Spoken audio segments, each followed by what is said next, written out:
So, there have been some changes to the script of An Ancient Evil related to Part 1. I was struggling with Padmé's character, whether she should be just a normal Alderaanian agent or the Alderaanian princess. In the previous version of An Ancient Evil, prior to making the video adaptation, Padmé Amidala was the queen's cousin, and princess, volunteered in the service. Generally, it is a bit closer to how the films depicted her, a royalty, Alderaanian native, and her pairing with a low-class Anakin, making a Romeo and Juliet-style dynamics. In the video adaptation, I have decided to make her character a normal Alderaanian agent decoy. The reasoning for this change is that if Padmé is a princess, she can lose the sense of the mysterious aura and playfulness. Anakin is a repressed guy, and if Padmé is also a royalty who probably is repressed, it doesn't really create the opposite effect. An Alderaanian princess wouldn't wish to challenge Anakin to reflect on the Jedi Code. It is also a stretch that a princess and royalty would join up to be a spy or body double. I had a ton of feedback from both directions, favoring one version over the other. However, as I writing and looking at the overarching redone trilogy, it didn't really make sense for her to be a normal Alderaanian citizen. For one, some of the circumstances she gets thrown into that I recently wrote in episodes 2 and 3 redone don't make much sense if she isn't a high-ranking noble in Alderaanian politics. A lot of political scenes can only make sense if Padmé is a princess. I also don't think a princess should be inherently repressed. Leia in the original trilogy was also a princess, and she isn't repressed. Star Wars was one of the first mainstream media to break that stereotype. You can be a warrior and princess at the same time. In retrospect, Lucas got it right about the premise of Padmé's character in The Phantom Menace. She feels a burden for her people suffering in the brutal invasion, feeling responsibility for her powerlessness. A highborn, who witnesses the conditions of the Outer Rim and learns to respect the lowly beings, representing it through her relationship with Anakin. Lucas bungled her character in the subsequent sequels, in which Padmé feels like a completely different character and doesn't develop upon the foundation The Phantom Menace built on. I wanted to respect the class angle in my redone for their character relationship. I have made the changes to An Ancient Evil Part 1, and since I cannot go back and edit the video that I already uploaded, I have decided to unload the changed scene here before beginning Part 2. The only change in the scene is her introduction with a few dialogue adjustments.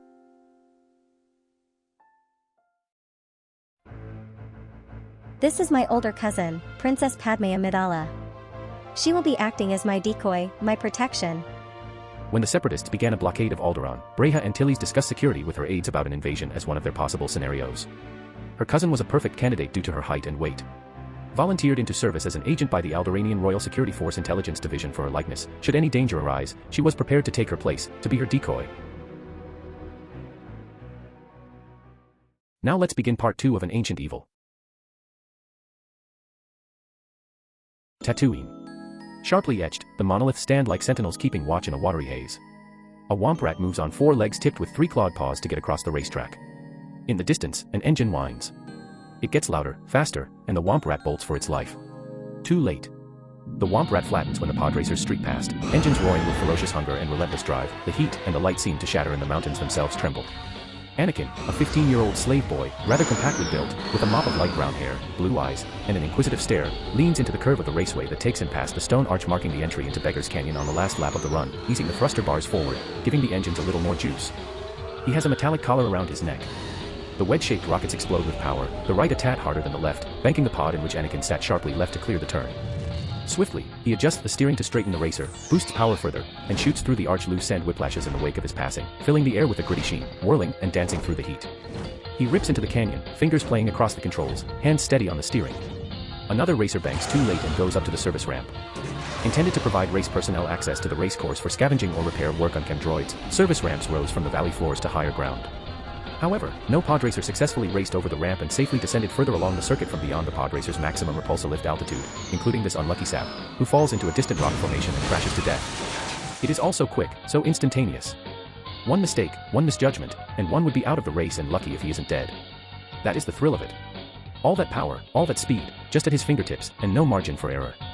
A grin splits Anakin's young face as he injects a bit more power into the thrusters. Ahead, the canyon narrows and the shadows deepen. Anakin bears down on the slit of brightness that opens back onto the flats, keeping low to the ground where the passage is widest. Wrapped in his rough-made jumpsuit, his racing helmet, his goggles, and his gloves, he is wedged so closely in his seat that he can feel the rush of the wind across the pod's skin beneath him. When he races like this, he is never simply the driver of a pod racer, never just an additional part. Rather, he is at one with the whole, and engines, pod, and he is bound together in a way he cannot entirely explain. Each shimmy, each small throb, each tug and twist of strut and tie is apparent to him, and he can sense at any given moment exactly what is happening throughout the length and breadth of his racer. It speaks to him in its own language, a mix of sounds and feelings, and though it does not use words, he can understand everything it says. Sometimes, he thinks dreamily, he can sense what it would say before it even speaks. Anakin's pod burst forwards, screaming towards the pods ahead of them. He weaves in and out of his competition with a practiced ease, gracefully slipping past pod after pod. Eventually, he's through them, and he zooms ahead, leaving them in the dust. Row upon row of seats crammed with spectators cheering them on, past pit droids, repair stations, and the boxes where the Hutts watched in isolated splendor above the commoners. From an overlook in a tower centered on the arch, the two-headed droid who serves as announcer is shouting out their names and positions to the crowd. And an amazing performance from human slave boy Anakin. He rockets ahead to 3rd place. But Sebulba bearing NOP Shash. Flamboyant, colorful, and not always too accurate, Fode and Bead are the popular announcers of the Bunta Eve pod race. The two are well suited for their chosen vocation. They are a two-headed alien that shares a single body. Fode, whose skin is tinted red, provided commentary in an easy basic drawl, while Bead, the green-hued head, provides a counterpoint in Huttese. A flash of gleaming orange metal shoots past Anakin on his right, and he watches the distinctive split X of Sebulba's engines flare out before him, taking away the lead he had seized through an unusually quick start. His brow wrinkles in disgust at himself for his momentary lapse of concentration and his dislike of the other racer. Sebulba is a twisted-looking male Dug and the biggest bully in Mos Espa. He can use all 4 arms interchangeably, as long as he leaves himself one to stand on, so his opponents can never tell where the next blow is coming from. It gives him a big advantage in most races and fights. Anakin knows Sebulba well, and knows better than to take chances with him. He rides the thruster bars forward, feeds fresh power to the engines, and rockets ahead. It doesn't help, he supposes as he watches the distance between them narrow, that he is human or, much worse, that he is the only human around here to drive in the pod races. The most famous racers, the best of a rare breed, are strangely shaped, complexly formed beings with a penchant for taking risks that border on insanity. But Anakin, while nothing like these, is so intuitive in his understanding of the skills required by his sport and so comfortable with its demands that his lack of these other attributes seems to matter not at all. It is a source of some mystery to everyone, and a source of disgust and growing irritation to Sebulba in particular. Arch Canyon rises broad and deep before him, an expanse of rock leading into Jag Crag Gorge, a twisting channel the racers are required to navigate on their way to the high flats beyond. Sebulba is just ahead, rocketing low and tight across the ground, trying to put some distance between Anakin and himself. Behind Anakin, close now, were 4 other racers spread out against the horizon. A quick glance reveals Mohanik, Gisgano, Rimker, and Jenna, a Deveronian girl, maybe a little older than Anakin, trailing in his strange bubble pod. All 4 are gaining. Anakin starts to engage his thrusters, then draws back. They are too close to the gorge. Too much power there, and he would be in trouble. Response time in the channel is compacted down to almost nothing. It is better to wait. Mohanik, Rimker, and Gisgano seem to agree, settling their pods into place behind his as they approach the split in the rock. But Jenna is not content to wait and roars past Anakin split seconds before they enter the cleft and disappear into the darkness of the cave. Anakin wonders why she made such a risky move. Anakin levels out his pod, lifting slightly from the rock-strewn floor of the channel, letting his memory and his instincts take him down the Laguna caves. When he races, everything around him slows down rather than speeds up. It is different than a normal one'd expect. Rock, sand, and shadows fly past in a wild mix of patterns and shapes, and he can still see so clearly. All the details seem to jump out at him as if illuminated by exactly what should make them so difficult to distinguish. He can almost close his eyes and drive, he thinks. He is that much in tune with everything around him, that much aware of where he is. He eases swiftly down the caves, catching glimpses of Jenna's engine exhausts as they flash crimson in the shadows. Far, far overhead, the sky is a brilliant orange, sending a frail streamer of light into the gap that loses brilliance with every meter it drops so that by the time it reaches Anakin and his fellow racers, it barely cuts the dark. When they emerge into the light once more, Anakin jams the thruster bars forward and streaks after Sebulba. Mohanik and Gisgano are right behind. Ahead, Jenna has caught Sebulba and is trying to edge past. The lanky Dug lifts his split-X engine slightly to scrape against Jenna's pod. But Jenna's round shell eases smoothly away, unaffected. Side by side the racers tear across the high flats, headed for Bindy Bend. Anakin closes on them, drawing away from Mohanik, Gisgano, and Sebulba's split-X. The big engines jump obediently as Anakin feeds fuel into the thrusters, and in seconds he is drawing alongside Jenna. Anakin and Jenna are even when they reach Bindy Bend. It all comes down to this. Slave versus slave. Who will win? Both racers can see the arena in the distance, and a figure of the winner's arch, the finishing line. Anakin guns the engine, blasting ahead. He's faster than his opponent's more unwieldy pod, and the goal comes ever closer. Anakin rockets forwards, and begins to relax. He's going to make it. Then his pod levels with that of his opponent's, and Anakin meets Jenna's eyes. She's gaunt and thin and her hands are calloused with sores. Her face is covered with bruises, and in those eyes, Anakin sees a desperation there. The desperation of someone who knows she can't lose, and of someone who knows she's about to. Anakin hesitates. His mind races. After a moment, Anakin kills the engine. His pod's momentum carries it past Jenna at first, but as the goal approaches, it starts to slow down. Jenna blasts past, aiming for victory. Then Anakin feels the backwash of the split-X engine's hammer into his pod. The treacherous Dug has whooshed past Anakin in a second and bore on Jenna. Anakin squeezes his eyes from the wind and heat from the engine's exhausts. Sebulba going PJ ramming bam. She's done for. Anakin kicks the engine again to chase Sebulba. Sebulba presses a button on the control, and underneath his pod, a razor saw extends to sever Jenna's right Steelton control cable. Jenna, caught completely by surprise, swings the pod leftward in an automatic response that takes her right into a boulder. Her scream cuts short. Engines explode in a ground-shaking roar. Metal fragments of pod and engines careen away from the rock in a fiery shower, leaving a long black scar along the ravaged surface. Anakin might have gone the same way but for his instincts. Almost before he knows what he is doing, Anakin lifts away to safety before the wreckage can do its damage. Unfortunately, it is too late. Anakin's sudden wrenching of his pod's steering takes him spinning away, off course, and out of control. He pulls back on the steering, eases off on the thrusters, cuts the fuel supply to the big engines, and watches the ground rise up to meet him in a rush of sand and reflected light. He strikes the ground in a bone-wrenching skid that severs both control cables, the big engines flying off in two directions while the pod careens first left, then right, and then begins to roll. Anakin can only brace himself inside, spinning and twisting in a roil of sand and heat, praying that he doesn't wind up against an outcropping of rock. Metal shrieks in protest and dust fills the pod's interior. Anakin's arms are stretched out to either side, keeping him squarely placed through the pummeling the pod experiences as it continues to roll and then roll some more. Finally, it stops, tilted wildly to one side. Anakin waits a moment, then loosens his restraining belt and crawls out. The heat of the desert rises to meet him, and the blinding morning sunlight bears down through his goggles. Overhead, Sebulba sweeps under the winner's arch. Soon, the other pod racers streak, engines whining and booming. Silence follows, deep and profound. Anakin glances left and right at what remains of his engines, taking in the damage, and assessing the work they would need to operate again. Thankfully, his engines haven't received much damage, mostly intact. Anakin then looks at his pod and grimaces. Watto would not be happy. But then Watto seldom is. Sebulba Ba 1. Once again, he is the Skywalker. 10 times row. New Court. But could he keep the title of Skywalker in the last race of the Bunta Eve Classic? Bunta Eve Classic continues. Bu Iska round opens Dopa Oase. Anakin sits down with his back against the ruined pod, gaining what small relief he can from its shadow in the glare of Tatooine's twin suns. Don't forget, it will open midday. Already the streets are so full, we can't even pilot my speed home. If your lost level is too none, visit the Living Sea Club. A landspeeder would be along in a few minutes to pick him and the seared body of Jenna up. He is enraged at Sebulba. Jenna could have won the race if Sebulba had played fair. Jenna could have won easily. He sighs and tips back his helmet. The main hangar is cool and shadowy inside, the planet's heat shut out by the thick walls, but even here dust hangs in the air in hazy streamers caught by the ambient light cast by glow lamps. The wrecked pod racer and its engines had been transported by mechanic droids from the flats back to the hangar. Anakin had been transported back as well, though with somewhat less enthusiasm. Anakin's small, blue, dome-topped R2 astromech droid, R2-D2, comes to them to check it. R2-D2 beeps at Anakin. I saved the engines though. Anakin. Watto is yelling at Anakin from under his long snout. Watto is a bald, pudgy blue-gray alien, his wings beating so rapidly that all Anakin can see is a blur. He is only about half as tall as him, but he hovers so that his face is at the same level as his. Anakin bows stoically in place, his young face expressionless, his eyes fastened on the pudgy blue Toydarian hovering before him. What is your bidding, Master? Instead of responding with words, Watto responds by slapping Anakin across his face. Do you have any idea what this is going to cost me, boy? Do you have any idea at all? Obachikappa.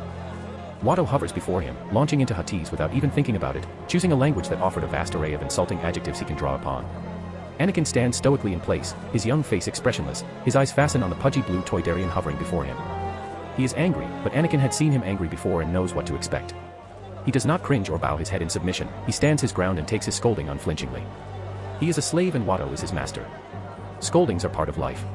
Besides, Watto would wind down shortly now, his anger released in a manner that would satisfy his need to cast blame in a direction other than his own, and things would go back to normal. It wasn't my fault. Sebulba was using illegal enhancements. He cheated again. Watto shushes him. You trying to get Stati Uniti all killed? Of course he cheated, boy. He always cheats. Esse Jabba de utesse player. That esse how he wins. Listening to their conversation, Sebulba is staring at the two, smiling, giving off a knowing gaze. A pair of lightsome Twi'leks work diligently massaging the duck's neck and shoulders as if giving it to an emperor. You do problem, Jish. Nothing, sir. Sorry do interruption. Eh. Watto turns to Anakin and his mouth works as if chewing something, his snout wrinkling over his protruding teeth. Maybe you should cheat just a little now and then. Maybe then you wouldn't crash my pod time after time and cost me so much money. Anakin stifles an urge to curse at them. When it comes to cheaters, Sebulba is the worst in the galaxy. Anything goes in pod racing. The only thing that matters is who crosses the finish line first. Rassa dui cuppa, pidankel. The pudgy body lurches forward a few centimeters with each epithet, causing Anakin to step back in spite of his resolve. All three fingers of Watto's right hand point at the boy. He shouldn't let you drive for me anymore. He should find another driver. When Watto is about to fly away, Anakin grabs his cane. Anakin snaps, shaking his finger at the pod. Okay, okay. Watto! Did you just call me Watto? Master. I will fix everything I ruined. Watto spins around and flies at the boy. Anakin is already an accomplished driver in the pod races, something no human of his age had ever been before. He is gifted with building skills that allowed him to put together almost anything. He is useful to Watto in both areas, and Watto is not one to waste a slave's talent. Maybe next year. Next year? But the Buna Eve Classic isn't over yet. Repair the engines and the pod in just 2 days. What are you, a Jedi? Quit dreaming. Get to the shop and get to work. Watto turns and heads off after giving Anakin a final withering glance. Anakin stands in the shadowed hangar for a moment, staring at nothing. Sighing in frustration, Anakin turns and works on the pod as a rakish Sebulba waiting for a mandatory repair after the race.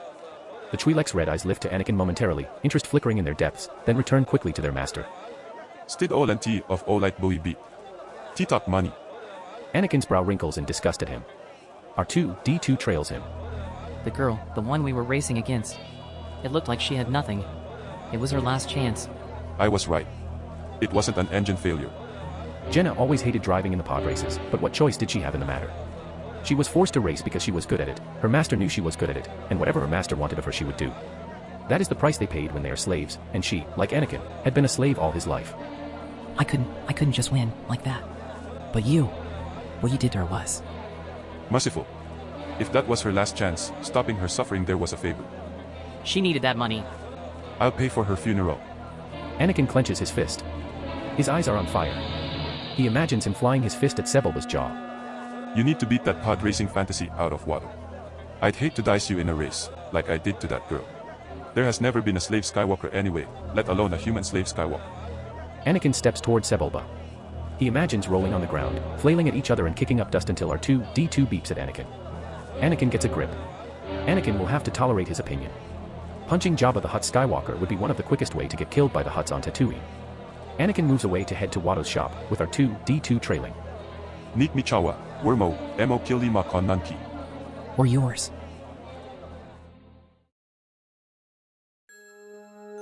Rick Oli directs the transport toward a large yellowish planet that is steadily filling up the viewport as they approach its surface.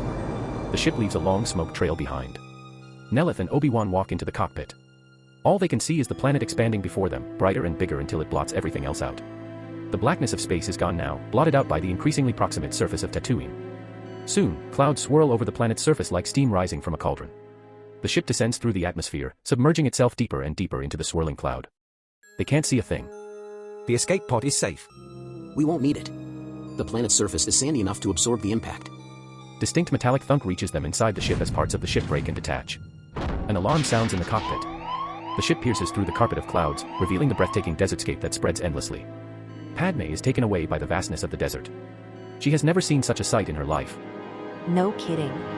Still, hold on to anything solid you can grab, will ya? The passengers fasten their seatbelts. They are still shaken in their seats while their consoles spark and smoke. They take a deep breath as the ship descends faster and faster. They wave at the increasingly dense smoke. Anxious and impatient, Padme cannot hide her panic. What if this ship's too weakened for the landing? What if there is a boulder under the sand? Nellith pretends to be calm, but uneasiness etches on his face and voice. Nervous. Are you not? Fear is the path to the dark side. Now, who's parroting Master Yoda? I wish you would have parroted me as much as I followed my master. If I am ever elected Supreme Chancellor, I will decree that all Jedi must demonstrate an emotion at least once a year. I suppose it's better to have a sense of humor in a crisis than to have no... Can you all be quiet? I'm trying to. They feel their bodies being ripped away. The universe spins wildly around them, and for a brief moment, their sights are filled with alternating visions of the yellow planet, cockpit interior, and white clouds. Perhaps Obi-Wan is right. Perhaps Tatooine is death. They black out. Scattering sands like splashing water, the ship jolts upward, falls, and hits the sand again, then slides down until it stops.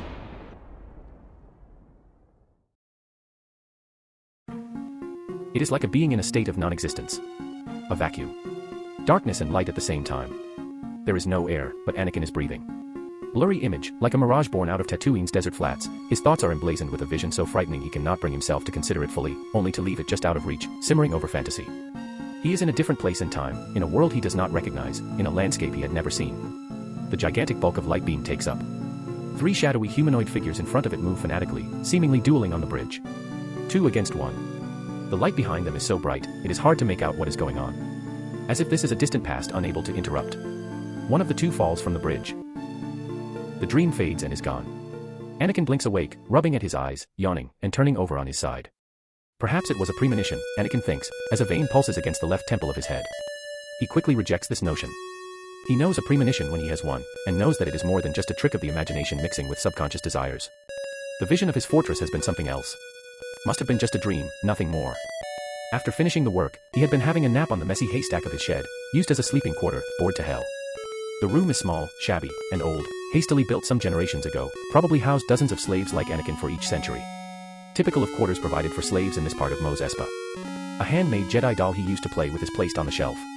At some point, while listening to spacers talk of faraway worlds, he became aware of the Jedi Knights, the powerful peacekeepers of the Galactic Republic, who used lightsabers, a handheld weapon that emitted a lethal, truncated laser beam. Despite his limited knowledge of the Jedi, he sometimes had dreams of becoming one. Anakin wondered if any Jedi had ever heard of Tatooine, or if any had been born into slavery. Although he is aware he isn't leaving Tatooine anytime soon, every night, lying in the darkness of his small room that is cluttered with his various homemade devices and scientific projects, he vows he won't be a slave forever. Now Anakin feels nothing but a vast indifferent emptiness. What is there to do to help himself if he cannot even fly the pod racer? Tatooine never changes. It is hot and dry, and he is wasting his talent and life in this wretched dunghill of the planet. Part of him, an increasingly large part, is growing more and more restless at remaining unfulfilled. This is not an uncommon feeling in youths his age, but for reasons Anakin does not understand it is much stronger in him. Anakin reaches his hand toward the Jedi doll on the shelf, pretending to be a Jedi he has heard from the legends. It doesn't flinch. He closes his eyes and tries his best, putting his best in his gesture. He tried this thousands of times before, just in hopes that it might work.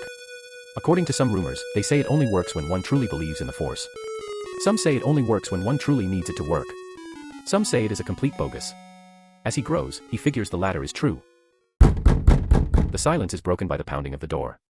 Boy, who told you to get back to your shed? Anakin gets up and opens the door. But I sprained my right arm in the crash. Watto hits his right arm with the cane, causing Anakin to scream. Ow! Suck it up. You have a double amount of work to do today because of your crash. Suppressing his urge to lash out, Anakin obeys and leaves the shed. When he closes the door, there is a silence. We close on the Jedi doll. Seconds later, it falls off the shelf.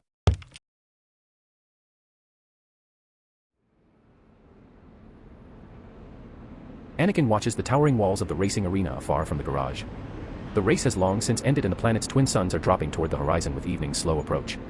They will soon prepare for the next round of the Bunta Eve Classic 2 days later. Rough dust wind blows. Anakin closes his eyes. When Anakin is not racing, his job is to look for parts in the small mountain of busted-up space vehicles Watto has collected or fix up the ship parts. Sometimes he hates the work, but it's taught him a lot. He doubts there are many 15-year-old humans around Tatooine who know half as much about mechanical stuff as he does. Today, Anakin has a double amount of work to do. He has to put Watto's pod racer back together with his droid. He kicks at the trash in the yard as he crosses to the engines and pod the droids had dumped there earlier. Already his mind is working on what it would take to make them operable again. The engines are almost untouched as if he ignores the scrapes and tears in the metal skin. The pod is a mess, though, battered and bent, the control panel a shambles. Fidget! Just fidget! Anakin holds his sprained right arm. It's still painful. Mechanic droids come out at his beckoning and set to work removing the damaged parts of the racer. He is only minutes into sorting through the scrap when he realizes there are parts he needs that Watto does not have on hand, including thermal varistats and thruster relays. He would have to trade for them from one of the other shops before he could start on a reassembly. Watto would not like that. The fact that he is trading for what he needs doesn't seem to take the edge off his rancor at having to deal with the locals. R2-D2 beeps at him. Anakin shrugs. He won't spare me a coin. He will insist he already has everything to fix the pod racer. Watto hates asking for parts from other shops, unless it comes from off-world. He'd rather win what he needs in a pod race. Or simply steal it. R2-D2 beeps, advising him. Anakin gives R2-D2 a sharp look. I ain't stealing no more. Tourists. He stares at the arena, then to the broken pod racer. After a moment, he glances around doubtfully, keeping a wary eye out for Watto. Anakin shakes his head. No. He goes back to the pod, trying his best to fix what scraps he has. Footnote. Redone significantly ages Anakin up from a preteen to a teenager, and there are several reasons for this. First, this gives Anakin more of an active role as a character without the story treating Anakin as a literal child in a large part of the story. Second, it keeps the consistency of actor and character throughout the trilogy, keeping the familiarity for the audience. You can cast, let's say, Hayden Christensen in Episode 1 and keep him throughout the trilogy without changing the actor. Though if I were to cast an actor for Anakin, I would have picked Joseph Gordon-Levitt or Jake Gyllenhaal. Third, it makes Anakin's achievements in this movie more believable. I am aware Star Wars is a space opera, but a 9-year-old child winning a pod race no other human was able to join, let alone win, piloting a starfighter, and single-handedly destroying the Trade Federation capital station out of accident comes across as sheer absurdity. This is something I will talk about later. Fourth, while Luke's age issue in The Empire Strikes Back was valid, as the early 20s is obviously old for anyone willing to learn to be a lifelong religious like being a Jedi. The Jedi Order not accepting Anakin because a 9-year-old is too old is a badly thought lore point from Lucas. No, he will not be trained. No. He's too old. This is Lucas jamming this point in there just to make a connection to Luke and Empire, but if you want Anakin to mirror Luke's journey, then cast an older actor so it at least matches Luke's character. Having Anakin a 15-year-old makes the Jedi Council's hesitance to accept Anakin because of an old age more understandable. The problem with how the film sets up the characters is that there is no character like Luke. When I'm saying Luke, I'm talking about how Luke functioned in the original Star Wars movie. Luke worked as the window for the audience to look into the galaxy. By the time Anakin gets introduced, it is too late as the audience has already learned about the rules of the world in the most unengaging way possible. Redone changes Anakin's entire introduction. The movie didn't establish how crazy difficult Anakin's race would be. There was no setup for how dangerous a pod race is, and if there is, it's all done through little expository dialogues, not visuals. It would be like Top Gun Maverick if it didn't have all those grueling training sequences, which would rob the thrill when they succeed in the mission. Redone gives Anakin the new one that partially takes inspiration from the novelization and the user Himdogsson's rewrite. The introduction sequence is now a story of its own, a pod racing scene that shows how his pod racer was destroyed. The Bunta Eve Classic is now a series of multiple races rather than a single race. This action scene is a brief taste of the pod racing set piece that shows Anakin's rivalry with Sebulba, making it more satisfying for Anakin to destroy Sebulba's pod racer and win the race at last. Now, Anakin having no parts to fix up the pod racer motivates him to pickpocket the tourists to get money in order to buy parts. This introduction also sets up multiple things at once: what it means to be a slave on Tatooine, how Anakin cares for the others, Anakin working as an engineer at the Watto's repair shop, Sebulba as a monster who has been continuously winning in several races, and Jabba the Hutt's dictatorial influence on the planet, all done with the principle of show, don't tell. Having the new action sequence shows Anakin's potential. The movie keeps saying Anakin is powerful in the Force, but it's never illustrated in the story. He can pilot pod racers, but there is never a use the Force, Luke, moment where we can clearly see how unnaturally talented he is or how his abilities aid him in any way. He doesn't move especially fast or preemptively as a Force-sensitive might. He moves like a clumsy 10-year-old, which Jake was. For example, they never set up, there is that pass in the Beggar's Canyon, and the pod racers who go there and fly up in the sky never return to the track, and have Anakin survive it. By having this sequence set a lot of the obstacles Anakin will face when he races later, the audience can understand the stakes and catharsis when Anakin pulls it off. If you are confused by the usage of the name Skywalker, in An Ancient Evil, Skywalker is a title that is given to a pod racing champion, sort of slang. Anakin is just Anakin with no family name. I am aware this change will be compared negatively to that scene in Solo, a Star Wars story, but in this case, I would argue this change works in favor of Anakin's characterization. Han's Solo name was not a question anyone was asking. It is an unnecessary backstory. Kenobi, Solo, Organa, Calrissian. They're all unusual but not out there names. Skywalker sticks out as if it screams, main character. Some theorized Skywalker is a common surname like Smith in the Star Wars universe, but literally no one else in the galaxy has the surname of Skywalker. I have never seen anyone having this name other than the Skywalker family. I believe Anakin not having a surname reinforces Anakin's status as an orphan slave boy with no parents or relatives, who would stare at other kids with parents with jealousy. Why would a slave have a surname like Skywalker? If look at the modern Caribbean, loads of black people have Scottish surnames because they just took their old owner's surname. They had not needed one before. More information about Anakin in Redone will be revealed later, but the background that Anakin is a literal slave with no other guardian to comfort him makes his character far sympathetic. Watto's resemblance to a racist Jewish caricature was infamous and panned upon its release. While I chose not remove his character design entirely, getting rid of his hat and Middle Eastern accent alone improves a great deal. The two suns burn down out of a cloudless blue sky, washing the vast desert wastes of the planet in brilliant white light. The resultant glare rise off the flat, sandy surface in a wet shimmer of blistering heat to fill the gaps between the massive cliff faces and solitary outcroppings of the mountains that were the planet's sole distinguishing feature. The Nubian royal starship is half sank in the sands in this vast desert, which hides the ship from looking at distance. Obi-Wan. wakes up Obi-Wan strapped on the seat. Obi-Wan opens his eyes, cough off. Nellith gives him her helping hand. Master. Are you alright? Obi-Wan coughs out. I just ate sand. Nellith, Padme, and Obi-Wan move into the main hold of the ship. Pilot Oli has lowered the ramp so that smoke would leave. Oli returns to the main hold. Nellith coughs and examines the damage. Did you find anything? Rick Oli hands him a useless heap of smoking metal. Obi-Wan's eyes snap open. A homing beacon? Found it in the droid hold. They must have installed it before we escaped Alderaan. Had it been intact, Your Highness, whoever chasing us would have known our exact crash site. But they must have tracked which planet we landed on before it broke.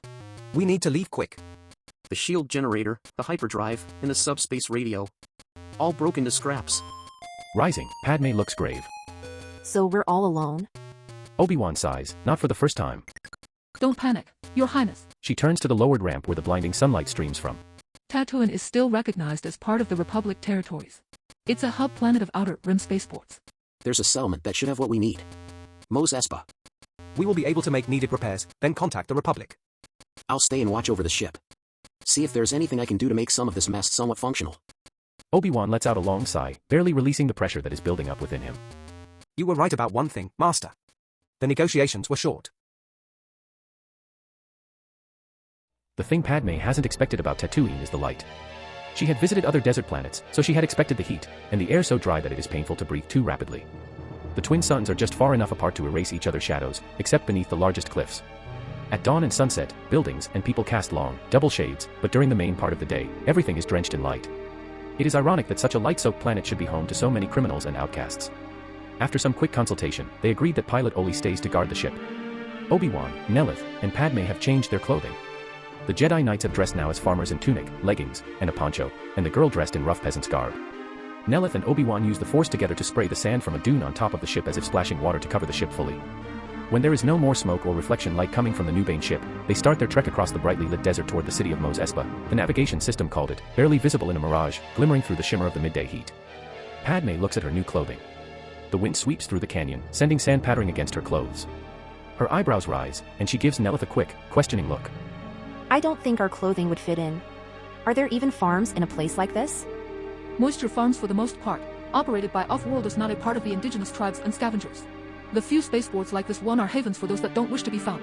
Like us. Padme gives her a fleeting look of respect. Then her eyes scan the canyon overhead. Empty. All she can see is the wide sky. Her gaze returns to sweeping the town. We'll try one of the smaller dealers first, Your Highness. Call me Padme. I don't think it's wise to address me by my title here. They then begin trekking toward the town afar. Handmaiden Nayberry and her companions have reached the end of the secret tunnel. Dorm carries her to the shining moonlight from the exit. Bail Organa sends a signal to his men. We've made it. They run toward the moonlight and come out of the tunnel, and the lush, green high garden of Aldera stands before them. This used to be a garden used for secret meetings for hundreds of years. There is love in this place. It is beautiful, like everything else on Alderaan, and just as isolated as they were promised. Just outside of the city, there is not a single rose gold dome to be seen. Lush grasses sprinkle with flowers of all colors. The flowers scent the air, the music of the shining waterfalls echo. Puffballs float by on the warm breeze, and puffy clouds drift across the shining blue sky above. To Nayberry, it is a place perfectly reflective of Alderaan. Despite the invasion, she can't help but appreciate it. As Handmaiden Dorm carries her to the embankment, Nayberry looks across a river, staring at the city. Night lays over the planet of Alderaan. Usually, Aldera is bustling even at this time of night. People taking in the air, fruit sellers, and musicians. They are in camps now, and the city is filled with tanks and battle droids. The battle was over before it had begun. The Separatist fighters fly above the city, bombing the Alderanian positions. Buildings burning and smoldering. The droid army is occupying the city and putting an end to any lingering resistance. Separatist tanks and battle droids fill the streets and plazas of Aldera. The battle droids confiscate weapons and move the prisoners, taken across the plaza past the Separatist machines of war into the newly constructed Separatist detention camp. Stabs hum overhead, shadows flitting off the walls of the buildings, metal shells gleaming as they dart away. The speakers announce Newt Gunray's proclamation of the Separatist Alliance's seizure of power on Alderaan in the plaza. The Separatist Alliance has taken a concerted operation this day to take over the system of Alderaan and to form a new government. We believe that the fate of Alderanian people cannot be entrusted to the Coruscant's corrupt clique. The raucous blasts of loudspeakers on the tanks in the streets relay Gunray's speech. Everywhere she looks she sees burning homes, wrecked vehicles, and the unmistakable signs of defeat. Smoke from the battle chokes the air. Even at this distance, every time Breha draws in a breath, her lungs burn with the sharp ozone stench left behind by bombardments. Breha sees blood in the fountains. The city is on fire, having fallen under the invaders. The ambience of the city presses against her ears. They can hear the hum of tanks and the buzz of STAP fighters overhead. The sounds of an occupied city. And everywhere there are bodies. They'd been left where they'd fallen, their wounds and lifeless expressions making Breha blank out her thoughts, overrun by anguish and fury. However, the approaching engine noise of Staps wakes her up. Hide, hide. The group disperses, and each person hides in bushes or under a tree before the Staps fly past them. We believe that the time is left for the Separatist Alliance to give direction to Alderaan, which has done dangerously astray.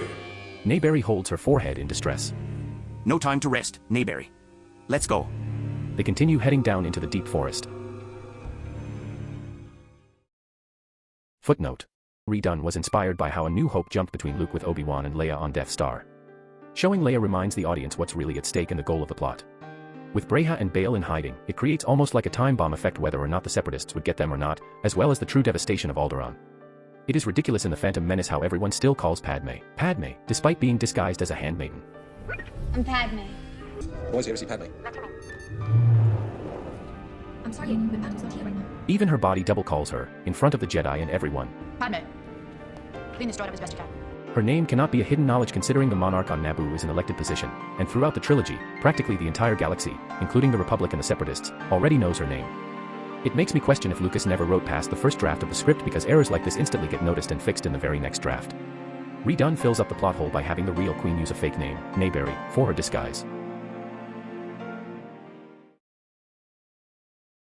The sky is an inky blue after the long, sinister spacecraft that attacked the Nubian ship landed in a cave in an isolated mesa. A saddle-shaped speeder bike with no weapons in evidence, made to rely on quickness and maneuverability rather than firepower, is hovering under the ship's nose. Outside, a sea of coarse sand surrounds Maul. He studies the horizon, sweeping the area with his electrobinoculars. He can just make out the spaceport of Mos Espa in the distance. It wouldn't take him long to narrow the search to one small planet like Tatooine. They are in his grasp. Maul turns on a large hologram device on the ground until he is satisfied that no one is around him. The black-cloaked figure of Darth Sidious appears in the hologram form and brightens the cave surroundings. Sidious regards him silently. There is no hint of expression on his shadowed countenance, which is mostly hidden within the folds of the cloak's hood, but the rigid posture of the Sith Lord's body speaks volumes. No one but Maul can know his identity. Maul kneels before the hologram. The Queen is trapped with the Jedi on Tatooine, Master. If the trace was correct, I will find them quickly. You have done well, my apprentice. Move against the Jedi first.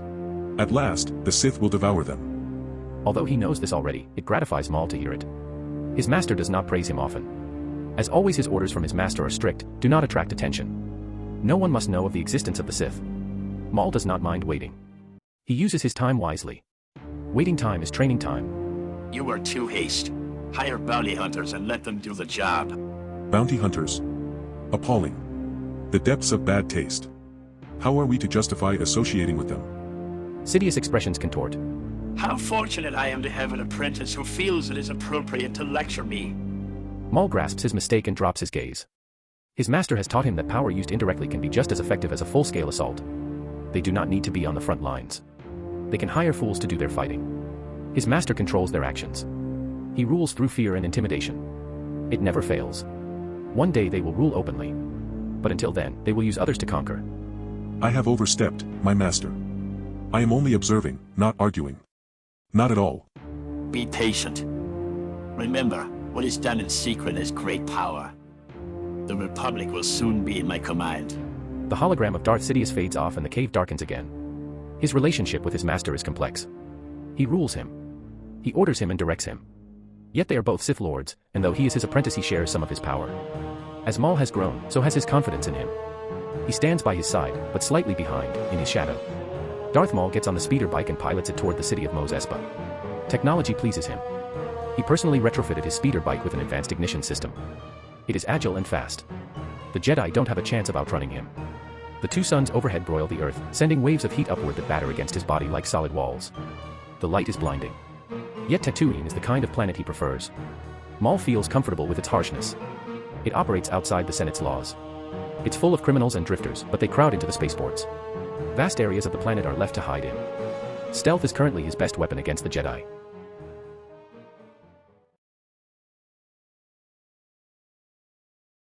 Footnote. In the original trilogy, our heroes either constantly chase for something or get chased by someone. In The Phantom Menace, Maul only arrives at Tatooine after Qui-Gon wagers with Watto for a pod race. This means the 20 minutes of scenes of Qui-Gon wandering around the town, meeting Watto, Anakin, and Shmi, talking with Padme and Obi-Wan about midi-chlorians, the introduction of 3PO and R2-D2, Jar Jar's slapstick on the dinner table are tensionless. If no one is chasing them, there is no urgency for our heroes to progress further. Lucas must have realized this while writing a script, too, because Darth Maul's arrival on Tatooine comes across as an afterthought. He, correctly, had Maul get on Tatooine and look for the Jedi, but Maul does nothing throughout the whole Tatooine segment. Maul only lands on Tatooine right before the pod race, and makes contact with our heroes halfway into the movie when he ambushes Qui-Gon in the desert, and by that point, the Tatooine section was literal seconds from being over. My guess is that Lucas couldn't figure out how to have Maul attack the Jedi without distracting Anakin's storyline, so he didn't try at all. For more than the first half of the movie, you have no dominant villain for the heroes to fight or be scared of. Whom should we be scared of until then?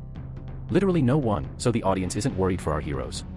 This would be acceptable had the audience cared about the droid occupation of Naboo, which I will talk about later in the rewrite.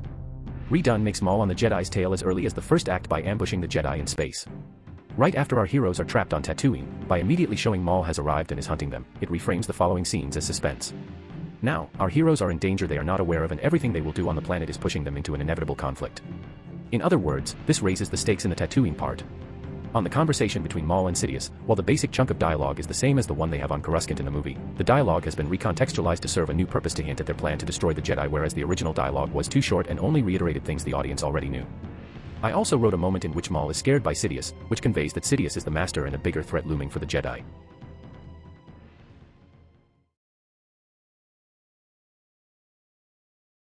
The twin sons beat down on the little group as they made their way into the city, but Padme hardly noticed. Everything is so different from the other worlds she visited: the dry air, the endless yellow sand, the lumpy buildings of the spaceport, and the heat is only one more difference to wonder at. Walking on the loose desert sand was tiring. Even in the city, most of the streets are unpaved, though at least the constant traffic on the busier streets had packed the surface down. As usual, it is crowded with beings of every size and shape. Boxes of brightly colored fruit are arranged on a rack tilted toward the street for viewing. The buildings have begun their casual decay, but Mos Espa is thriving in a way that Padme had never seen before. The two Jedi are still looking for the seller of the hyperdrive parts they needed for a J-Type 327 Nubian. As long as everyone thinks they are plain farmers, they're hardly in any more danger than they would be at the ship. And so far, nobody suspects. The market is crowded with natives, traders, tourists, and criminals alike. Streets are bored and packed with beings of every shape and size, most from off-planet. Some ride the desert seasoned eepies. Giant, tame, domesticated banthas, massive and horned, and lumbering Dubax haul carts, sleds, and wagons that run on wheels and mechanical tracks by turn, a mishmash of commerce trafficking between Tatooine's smaller ports and the planets of star systems beyond. Who would choose such a planet to live on? Padme got her answer when she reached Mos Espa: criminals and renegades. Strange creatures from all over the galaxy sat in the cafes lining the streets, gambling and shouting. The noise, combined with the heat, makes her feel dazed. The streets are narrow and crammed with brain banthas and various other life forms. None of which she has any inclination to get to know better, but today, she has no choice. They stopped in a small plaza. A group of shabby junk dealers huddled around them. A few of the larger shops makes an attempt to be presentable. At least it looked as though they wouldn't take their life in their hands by walking through the door, but none of the shops sold the Nubian parts. After looking around the market, Nellith Jin has been arguing with a manager, a Rodian in charge of this section of the Mos Espa marketplace. What do you mean there's none? No Nubian part in this marketplace. Out of stock. Is it out of stock? Or is it because mighty Jabba the Hutt refuses to treat any product linked to Alderaan? The manager scoffs. She hit the nail on the head. In the wake of the conflict over Alderaan, the Hutt clan seems to have banned the imports of the Nubian Design Collective or the other products ingrained in the Alderaanian government.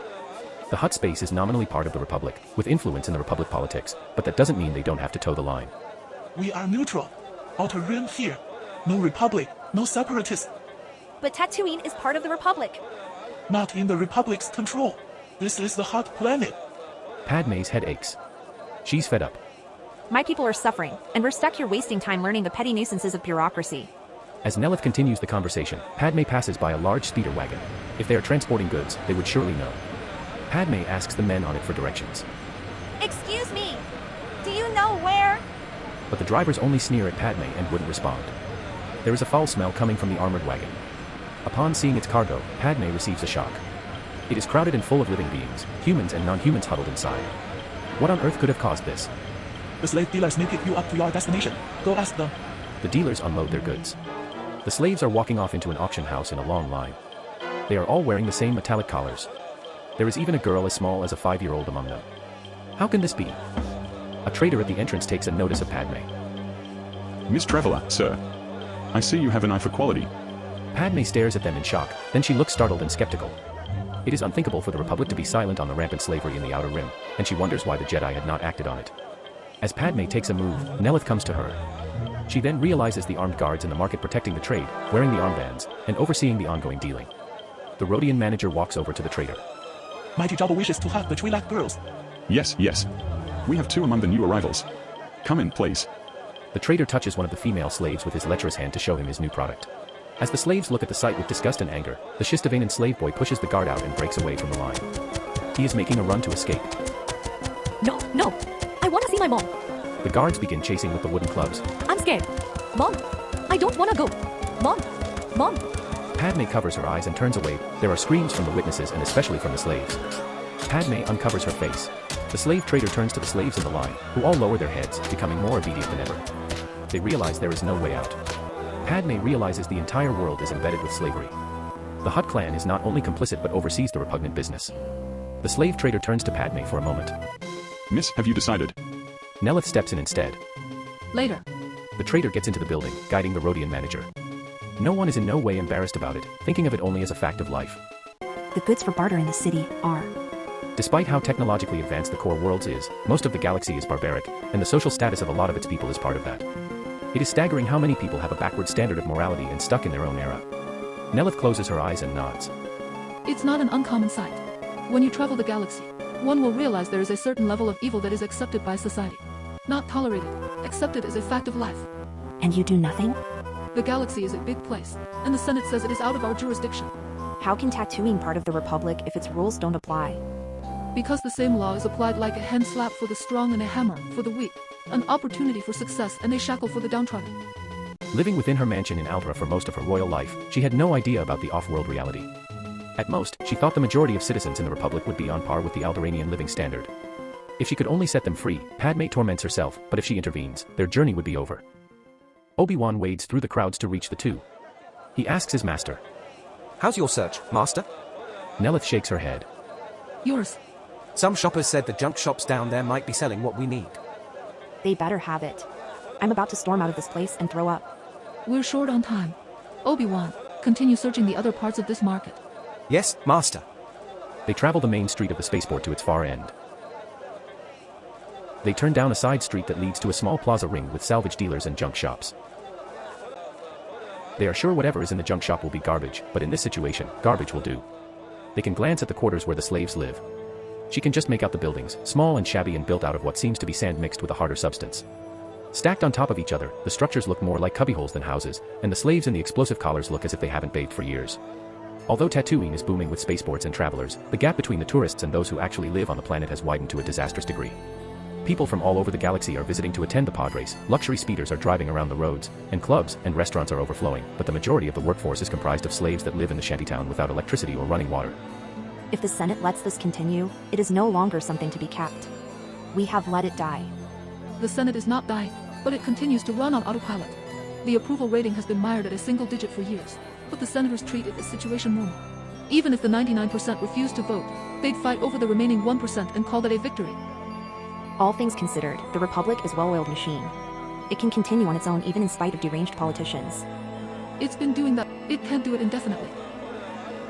Nellith glances at the mounds of engine parts, control panels, and communication chips recovered from starships and speeders in the yards.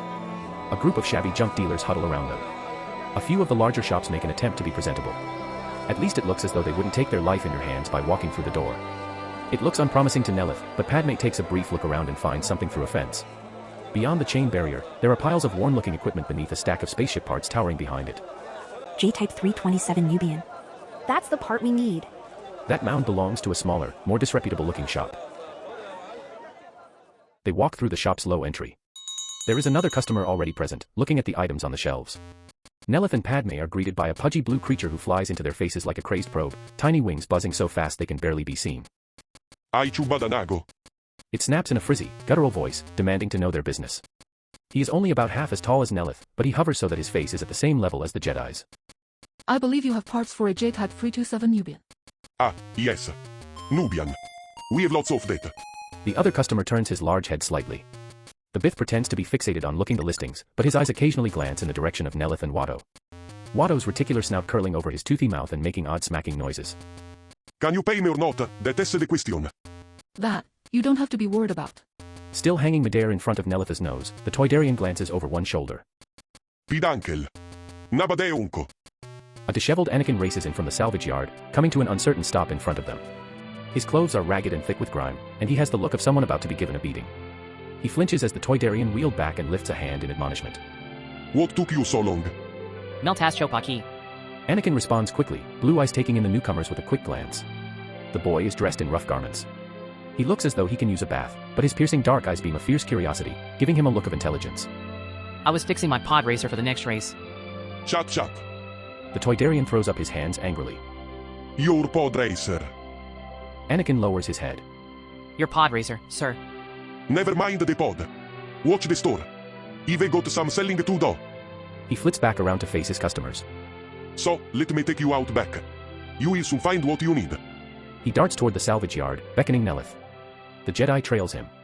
The Bith customer's gaze also follows her. Anakin seats himself on the counter and begins to polish a transmitter cell. As he works, he stares at her. She is around his age, small and slender with long, braided brown hair, brown eyes, and a face he finds so beautiful that he has nothing to which he could compare it. She is dressed in rough peasant's clothing, but she seems very self-possessed. His gaze makes her uncomfortable. She catches herself wondering whether she has a smudge on her nose or a leaf stuck in her hair. Forcing a smile, she turns away. She is sweating and she dabs her forehead with a cloth. Anakin has a feeling she isn't used to the kind of heat he lives with on Tatooine. With her mind focused, Padme surveys the surroundings with a mix of curiosity and relief. Adobe walls, whitewashed and scrubbed, glimmer softly in a mix of storm-clouded sunlight admitted through small, arched windows and a diffuse electric glow from ceiling fixtures. She finds herself in a dusty, cluttered shop. Scrap metal, circuits, speeder parts, droid parts, control panels, compressors, and tools were crammed on every shelf and spilled onto the floor. She glances at the mounds of engine parts and communication chips recovered from starships and speeders. Bored of waiting, Padme moves to a shelf and bends over an odd-looking little droid body with a bulbous nose. She is intrigued by its shape, wondering what it is. Reaching up curiously, she pushes at the nose with one finger. Don't touch anything! He calls over his shoulder, his tone of voice sharp, but it is too late. Instantly armatures pop out from every direction, metal limbs swinging into place. The droid's motors whiz and whir, and it jerks to life and begins moving forward. She has accidentally started up an odd little repair droid. She goes after it with a moan of dismay, grabbing on in an effort to slow it down, but the droid continues marching through the shop, knocking over everything it came in contact with. Hit the nose! Padme does as she was told, pounding the droid's nose wildly. The droid stops at once, the arms and legs retract, the motors shut down, and the droid goes still. Padme sighs in relief, then Anakin has to laugh, and his laughter increased as he sees the look on the unfortunate girl's face. Padme puts the droid down fast. She reaches up to touch her hair self-consciously, a small move Anakin studies. As if tired of watching the foolish sight, the Bith customer heads to the shop's doorway. Anakin leaves the counter. Sir! Sir! We're sorry for the trouble. Anakin grabs the control panel the Bith was inspecting and tries to catch the losing customer. Watto will come back soon. Please wait. He ignores Anakin's pleads and ducks out of the shop without saying a word, leaving only Anakin and Padme alone. Anakin tosses the panel to the floor and stares at Padme. You cost me a customer. Sorry. I can repay you. The boy waves his hand as he returns to the counter. My master better not remember him. Master? She then notices something on his neck. He is wearing the same metallic collar she saw the slaves were wearing. She blurts out the question. You're a slave? The boy's head comes up. The way she says it makes Anakin feel ashamed and angry. He glares at her. I'm a person and my name is Anakin. She looks shocked. She averts her gaze from his collar now, curiosity turning to embarrassment. I'm sorry. Anakin continues cleaning a metal object. He didn't notice anything unusual because she is dressed in rough peasant clothes, but on second glance up close he notices that something isn't quite right about her. I serve my master Watto in his shop. Very boring. Wouldn't have lasted long if I weren't so good at fixing things. What about you? I serve the Republic and I'm running a special mission on Tatooine. His hard look follows her, for a split second uncertain. Then Padme begins to laugh. Relieved, Anakin laughs, too. I'm just a simple bulk ship hauler. Very boring. Anakin keeps staring at her. There is a long moment of silence as the two stare at each other. Sharp eyes measure her for things he would just as soon not think about. Such stares are at best challenging and at worst unfriendly. No, you are not. You came here to hide. Padme turns pale. She forces herself to smile. You're a funny boy. Why do you say that?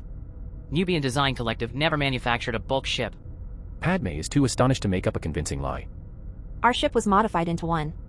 Nubian ships are not customizable. If they were, you wouldn't be specifically looking for Nubian parts.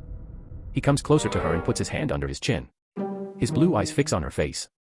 Let me guess, you killed someone, right? No. Wanted smuggler?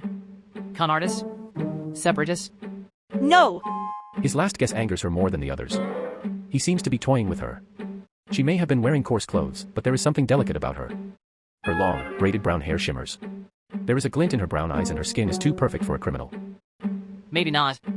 You don't look tough to be any of them, but that's okay. All sorts of people come through this world. Anyone but an angel. Padme looks frustrated. She heads out to where Nellith has gone. R2-D2 has been sneaking a look at the conversation all this time and comes to the counter. Anakin leans to his droid, with his gaze still locked at her with a piqued interest. Who do you think they are? She is dressed in rough peasant's clothing, but clearly there is something more to her.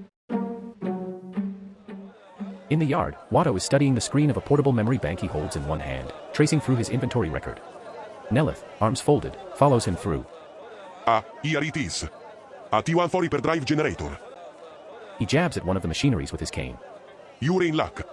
I'm the only one hereabouts VS1. Saying of which, how are you going to pay for all this?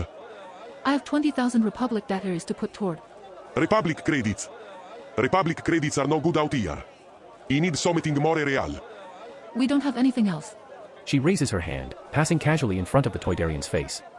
Waving her hand in the mind-altering gesture all Jedi learned, she nudges the alien's mind. But credits will do fine. Watto growls, wriggling his nose. No, they won't. Nellith frowns, then passes her hand again, bringing the full force of her Jedi suggestive power to bear. She repeats the gesture and nudges harder. Credits will do fine. No, they won't. What you think you're some kind of Jedi, waving your hand around like that? I'm a Toydarian. Mind tricks don't work on me, only money. He rubs two clawed fingers together in the universal gesture for cash. No money, no parts. No deal. And no one else is a T1 hyperdrive. Ask anyone, and they will say the same. Watto leaves the junkyard, cursing in Huttese, leaving a depressed Nellith alone in the junkyard. An anxious Padme walks into the yard. Does he sell the part we need? And the Toydarian is charging a fortune for it. Are you sure there isn't anything of value left on board? A few containers of supplies, the Queen's wardrobe, some jewelry maybe. Not enough for you to barter with.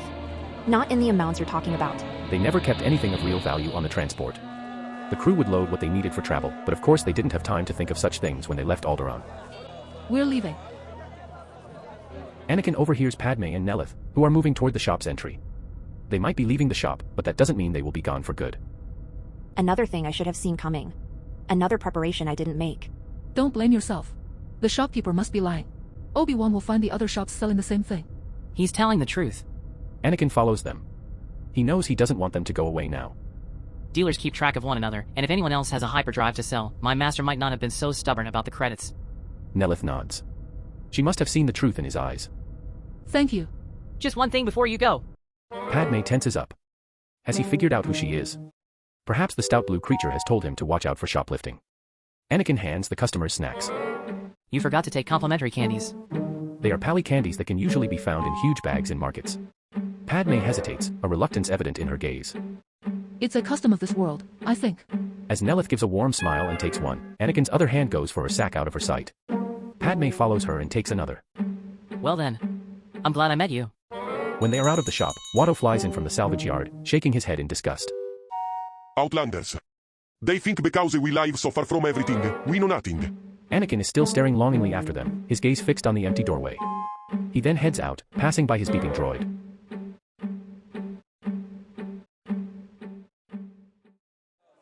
Nellith leads Padme back through the little plaza of salvage shops toward the hot, sun-blasted main avenue. The Bith customer who was present in Watto's shop earlier hides behind a pillar of a structure, glancing at them. He is talking with someone through a comlink. Yes, we're Bosco Bedwan BU parts BU target fasto. There are so many combinations of creatures of every species, their feet stirring sand and dust in thick clouds. Padme can't tell what Nellith is thinking. She scans the groups of gamblers and arguing pilots. We could be robbed. Not likely. We have nothing of value. That's our problem. Then what are you looking for now? Away. Padme prowls the space as if trapped, eyes fixed nervously on the busy street. Perhaps Obi-Wan found a way. At a place where two buildings divided to form a shadowed niche, the Jedi Master brings out her comlink from beneath her poncho to contact her apprentice. Nellith touches her waist, and there is nothing. My sack is gone. Padme takes a notice of her belt, too. Someone snatched her. Alarmed, Nellith's eyes dart left and right, head swiveling. Nothing but walls of crowds, expecting the pickpocket would come into her view. Instead, Padme pulls out the complimentary candy the boy gave. She realizes exactly who stole the sack. That condescending brat. Nellith understands what she meant fast. The Bith customer sees the two are racing back to where they came from. Be going bada BU shop. Alert Shashalikly. Nellith and Padme dash into the shop. Excuse me! You again? Watto is seething and annoyed. She puts her hands on the counter. We're sorry, but the boy just stole— Nellith interrupts her fast. No one else should know the importance of what the boy just stole. We'd like to ask him about pod racing. Could you tell us where he's gone? Anakin returns to the shed. His instincts fire up. He knows he would get scolded or beaten if he gets caught, but he would wind down shortly. Anakin gets up and pushes out the haystack, revealing a secret wooden hatch on the floor. He opens it and crawls into the underground passage like a prisoner escaping a cell. He shuts the cover, closing the last of the day's light, which Nellith sees through the window of the shed.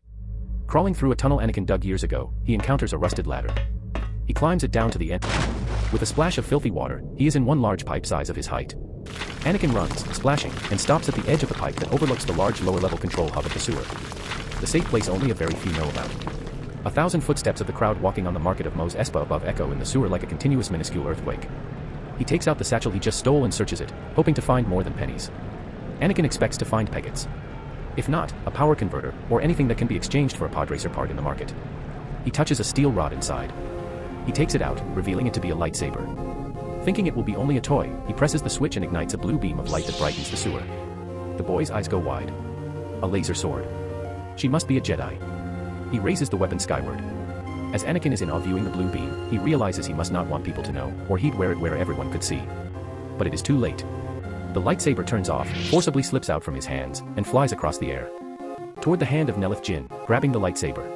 Anakin stutters. He has to struggle to keep his voice normal. You're a Jedi Knight, aren't you? I thought the Jedi was just a myth. She comes to a frozen Anakin and snatches the sack out of his hand. Slimy thief. Come over here. You're gonna be in deep trouble. She puts the lightsaber into the bag. Anakin listens to her words and contemplates something. Tatooine is the last place in the galaxy he'd expect to find a Jedi. It is a hot, dusty planet, and people don't follow the laws of the Galactic Republic here. Tatooine is run by the Hutts, who are known throughout the universe as gangsters and cold-blooded killers. He has an idea. His expressions change. What trouble? Like turning me over to my master? Nellith raises her eyebrows. Maybe you're from a core system, so all this might be new to you, but Lady Knight, you got a new problem to worry about. A new problem? Nellith is at a loss for her words at the gall of this kid, only let herself laugh without a smile. My master Watto doesn't like the Republic very much. He takes steps toward her. And I now know who you are. What stops Watto from turning you guys over to the Separatists then? There is a barest flicker of uncertainty showing in her eyes. She knows the boy is right about one thing. If the Hutts figured out who they were, they would be held to ransom or worse. We glide into Nellith's expression as if an evil spirit is catching her off guard. Silence breaks as Nellith senses something. That sixth sense, feeling through the Force, alerts her to danger. A whisper of warning. Nellith ducks. Get down. Huh? Nellith points at the lower level outside the pipe they are in, 2 tunnels connected with a steel bridge, its trestles seeped in the filthy water. The ominous footsteps start echoing the place. People are coming.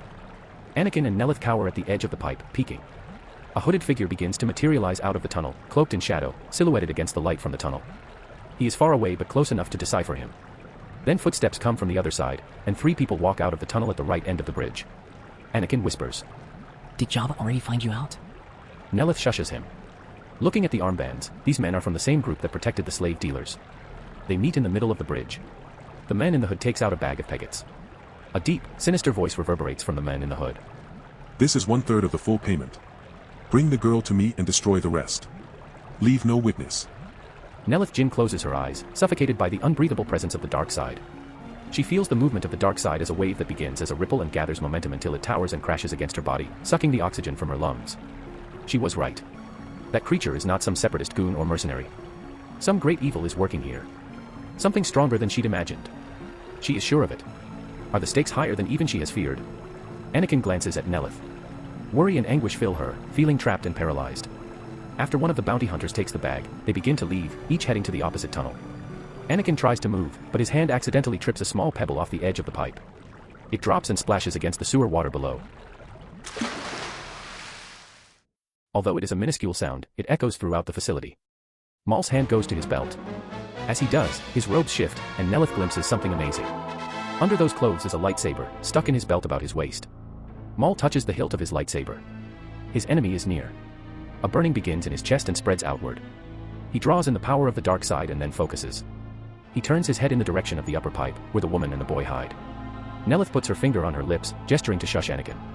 Maul stands there, staring, for a moment. Maul closes his eyes and focuses on the darkness within, settling himself into meditation. When he reaches out to gather the dark side of the Force around him, it is unsettled and turbulent. He knows his enemy is near, and right now he can feel the disturbance in the dark side. It could be a Jedi or a spy sent by the Jedi. It could be an innocent observer. Then he feels a power of good nearby, a concentration of the Force. Nellith and Anakin shrink. Their clothes soak in the dirty sewer water.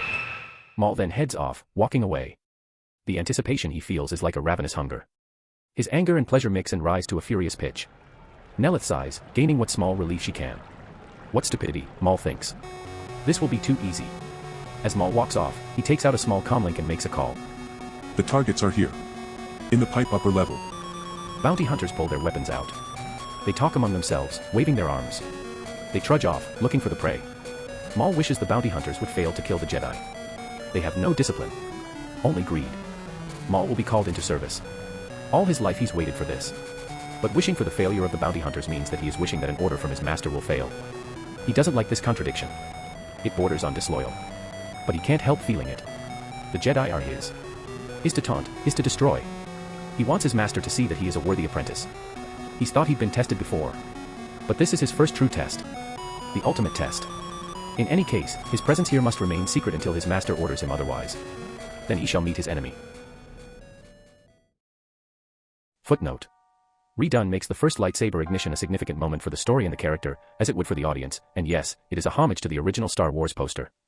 I added a small scene in which Padme finds out about the ongoing slavery in the market, considering how slavery plays a huge part in the stories of the future redones. Qui-Gon not freeing the other slaves in The Phantom Menace was controversial, and people came up with justifications, good or bad, but the official excuse Lucasfilm came up with was worse than anything the fans came up with. I wanted to tie this into the symptom of the systemic problem of the Jedi Order as an institution, in a way that later affects how Anakin and Padme view the Jedi and the Senate throughout the trilogy. The sun is setting. In an ecstasy of relief, Nellith barges out of Anakin's shed. Her clothing is dirted. She takes a deep, welcome breath. Padme races down to them. Nellith, did you find your weapon? Nellith shows her the sack. I need to talk to Obi-Wan. He's still in the market. Anakin walks out of the shed and notices Padme. So you're a Jedi too? I guess angels do come through Tatooine after all. Padme's cheeks go red. Despite her clothing, he thinks she is beautiful. She has to admit she is pleased by the compliment of this funny boy. What was your name? I'm Anakin. Anakin who? Who knows? Slaves here have no family names. By Nellith's look, Anakin figures she feels sorry for him. All right, Anakin. I won't tell this to your master and you do the same. Now get out of here. Nellith is already moving, shifting into a steady trot through the mire. Padme is only a step behind, and it takes a moment for Anakin to catch up to them, his long legs working frantically. Now it is his turn to give them a funny look, but he makes sure she doesn't notice it. What would Jedi Knights be doing here on Tatooine? Hey, let me stay with you for a moment. My name is Anakin. What's yours? Nellith stays silent and continues walking off. None of these places would be safe from the bounty hunters. The heat of the twin suns is hard on her. Let's go, before more of them show up. More of what? Whoever attacked us. He's not some separatist goon or mercenary. Anakin interrupts their conversation as he trails them into an alleyway, bombarding them with questions. Why are you Jedi here? Is it true you fight with a laser sword? Lightsaber. Can you use the Force? Why is that man wanting to kill you? We have no time for this now. Lady Knight. Why are you calling me a Jedi? Because she is. Anakin points to Nellith. Perhaps I killed a Jedi and stole the lightsaber from him. Padme's expressions become playful. She steps toward the boy as she adds with more than a little glee, in an attempt to one-up to him like he did to her at the shop. We did. When we found the Jedi, we crushed them into dust, grinded them into little pieces, and then blasted them into oblivion. She didn't scare him. Anakin responds with a straight face. I don't think so. No one can kill a Jedi. Nellith smiles a bit. She gives him a look that would come back to haunt him. I wish that were so. He does not like Tatooine. He wishes he was almost anywhere else. Anakin is eager to tell her about his dream of becoming a Jedi and freeing the slaves on Tatooine. Have you come to free us? Surely she, a Jedi, would understand. Instead, Nellith also looks upset and embarrassed. I'm afraid not. I think you have. Why else would you be on this planet? What can she tell him? Somehow, she doesn't want to lie to him, but she has only just met him. Something in the boy's manner makes Nellith shiver. He seems so sure. She could already get her and him in a lot of trouble if she let the wrong people know that she is a Jedi. They shouldn't make things worse by telling Anakin the truth about why they are on Tatooine.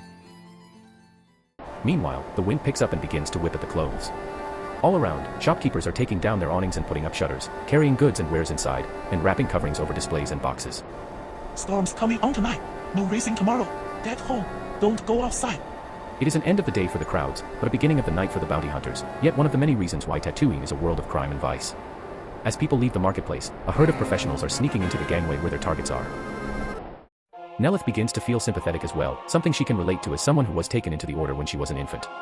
She can't blame him for wanting to leave the heat and the dryness, but eyeing his ragged clothes, she wonders whether he has any real chance of achieving his dream. At the prospect of an escape, Anakin becomes polite and offers any help he can. Anakin pitches himself. Look, you saw me back there. I'm capable. I can run, jump over rooftops, pilot ships. You gotta take me as a Jedi. That won't be necessary. I can even fight. You want me to show? Anakin throws himself to Nellith and tries to take her lightsaber, and in the process, he activates the weapon. Padme nearly screams. She steps away. But Nellith swiftly grabs his hand and turns it off. She gives him a severe look. Oops. Are you brainless? You almost got us killed. She has no right to be insulting, just because she is a Jedi. Brainless? I can speak 4 languages, fly a ship, fix vehicles. I am a Bunta Eve pod racer. Knowing many things does not make you intelligent. Nellith halts. She turns her gaze to him to make sure if she heard what he just said. You're a Bunta Eve pod racer. Of course. He says as if it was the most obvious thing in the world. Pod racing is a popular sport in the less developed regions of the galaxy and was one of the most dangerous sports ever invented. Its underground nature, great excitement, and almost gladiatorial propensity for carnage held immense appeal to all manner of folk living on the fringes of society. That's a good one, young man. She pulls Republic credits out of a satchel. Here's 10 credits. Thank you for the laugh. I'm not lying. I'm the only human around here who can pilot a pod racer. Nellith shakes her head, reacting to the boy's attempt to impress her with the obvious lie. He is too young to know all those things. You must have Jedi reflexes if you race one of them. Anakin feels a chill. Jedi reflexes. He knows he is fast. But here is a real, live Jedi hinting that he might be one of her kind. She is about to tease him, to ask if he piloted a speeder when he was a baby, but Anakin pulls out his Bunta Eve Classic membership badge. Here! See? This is this year's membership badge. I have the ones from the previous years in my shed. Nellith's face goes stiff. He's serious. Padme cannot help smiling at his enthusiasm, though she wonders just what a pod racer is. Anakin does not seem to notice her puzzlement. What's pod race? It sounds a little advanced. More like barbaric. They have pod racing on Malastare. Very fast, very dangerous. People come here because Bunta Eve is the most dangerous race of all. The Bunta Eve Classic is a vicious, free-for-all competition, and more than one racer becomes victim to the high-speed turns, rocky obstacles, and dirty tricks of their dastardly adversaries. She gives a look that was half startled, half wary. She can't believe he doesn't feel the pressure. I imagine a crash or dismemberment would only make the crowd roar with delight and call for more. That's why it always gets a crowd. Everything here revolves around betting on these races. The last race begins in 2 days, but Watto won't let me do it anymore. Nellith has retracted herself into her mind. In the midst of the darkness, a light bulb gleams. A shadowy figure of the bounty hunter moves up to the rooftop of a house, on which he can see a full view of the alleyway 30 meters away. Ducking, the figure leans against the wall and takes out a blaster rifle, readying for the targets to move to the right position as they talk to each other. Another solution seems to have presented itself. What are you thinking? The prize money would pay for the parts they need, and more. There is no other way to get that amount of money. Gambling. Greed can be a powerful ally, if it's used properly. Padme is about to say something, but Anakin's expressions fade quickly as he feels something. A feeling. He turns to Nellith. Watch out! The gunman fires and the blaster bolt misses the Jedi just in a fraction of a second. Padme ducks. Scanning to see where the blaster fire came from, she notices the figure of the gunman out of focus on the rooftop of the building. He is aiming towards them. Falling to the ground, Nellith springs to her feet, lightsaber in hand. The gunman begins firing on the Jedi, whose weapon deflects his shot. Padme pulls out the blaster pistol and fires. The gunman falls off from the rooftop. Nellith looks at Anakin, her eyes widened. How did you know? Just an instinct. An instinct. He just knew, sensing it. Nellith is struck by Anakin's clear mind. No time to think on it. Almost at once, Nellith feels a rush of threat from the constricted alleyway. The grunts from several bounty hunters converge on them. The Jedi, Padme, and the boy back down and turn to find another batch of the enemy spilling into the alleyway from the other end. Some hold the blasters in their hands, the others hold the clubs. The bounty hunters have maneuvered the targets to the middle of the alleyway with no path to escape. They think they have trapped them. They plan to take their time slicing the targets to ribbons, minus the girl. Nellith steps forward, her lightsaber intense. The hunters begin to surround the targets. There are just too many of them. Nellith can take out 4 or 5 in the flicker of an eyelash, but that will just infuriate the rest. Nellith glances at Padme. You've got to get out of here. Contact Obi-Wan. I will keep them busy while you do it. As the targets focus on the groups of bounty hunters at both ends of the gangways, a gay Marine bounty hunter wielding a club climbs over the right wall from the other side, an unsuspecting Anakin right below him. He raises his club and readies to jump down, positioning the weapon underneath him to smash Anakin's skull with the force of gravity. Ready. What about the boy? Nellith turns to the boy and finds that Anakin has fallen to the ground. Staring up at the gay Marine, his legs have loosened, and his body has frozen like a statue as fear overcomes him, immobilized. Nellith force pushes Anakin out of the way just in time before the gay marine falls onto him. The club smashes the wall, leaving a crack. Anakin slides across the ground. Padme fires at the gay marine before he swings another hit at the boy. Anakin recovers his senses. He is marveled at her force magic, but there is no time to appreciate it. As if that attack was the signal, the bounty hunters begin charging toward their targets, howling and growling. Run! Get out of here! Anakin runs straight for the wall. He doesn't have much distance to cover, so he has to run fast. He runs up and scales the sheer wall. With a final burst of strength, he climbs it up. From the top of the wall, Anakin extends her hand toward Padme on the ground. Grab my hand! This ordeal is viewed from a far distance through the electrobinocular scopes. On the roof of one of the houses, Maul is spying on them. Maul focuses on two women in the alleyway, one Jedi, who are fending off the bounty hunters, and the other holding the boy's hand and climbing up the wall. He identifies the latter as Queen Breha Antilles in a second. She is wearing plain clothes, but they can't fool Maul. She has the same face. Maul grins. Then he senses an itch in the back of his head. He lowers the scopes to fix on her legs. She is not stumbling or staggering while climbing the wall. Her right leg is functioning perfectly fine. Maul lowers the scopes. His eyes widen with sudden realization. He climbs down from the rooftop and pushes a button in her wrist controller. A hologram of Darth Sidious pops out. Master Sidious, the queen I've cornered to Tatooine is fake. Fake? A decoy. The real one is still on Alderaan. Maul feels a bitter taste of rage. That girl and the Jedi have made him waste his time with a measly trick. His master doesn't seem to share the same feelings. Instead, he is amused. Well, the Jedi can also be cowards after all. I will notify the Separatists. Anakin and Padme are running on the rooftops now. It looks easy for Anakin, but not for Padme. Look out for the gaps! Padme forces himself to catch up to Anakin. All of these calculations race through her mind, faster than the bounty hunters are moving, jumping over the gaps between the housings, and grabbing the ledges.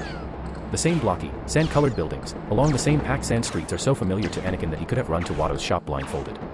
He encounters a rather large gap, but Anakin does not hesitate. He leaps from the roof across a narrow street to another roof. Padme looks terrified. She would have to jump 7 meters in the air. Anakin urges her to take a leap from the other side. Come on! Jump! Padme takes cover on the roof as blasts hit near her. The bounty hunters are trailing them, trying to close the gap. They look as skilled as Anakin when it comes to traversing rooftops.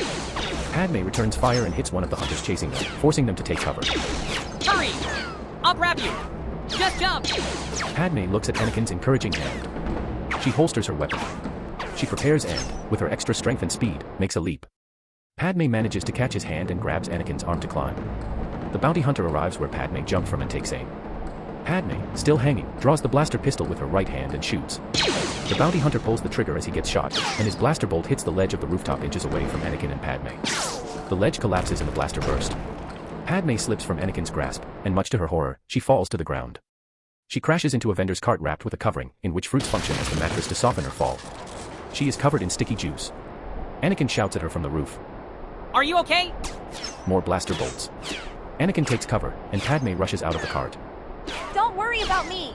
Find your way out. As she ducks, Padme pulls out the comlink. Obi-Wan, do you hear me? One fierce bounty hunter is the first to come at Anakin on the roof, racing forward with his club held high. It is easy for Anakin to fake a dodge to the left, then make a half turn and kick him from behind as he staggers, surprised that there is now empty air where he had been standing. The bounty hunter falls from the roof and hits the ground in a spray of sand just next to Padme.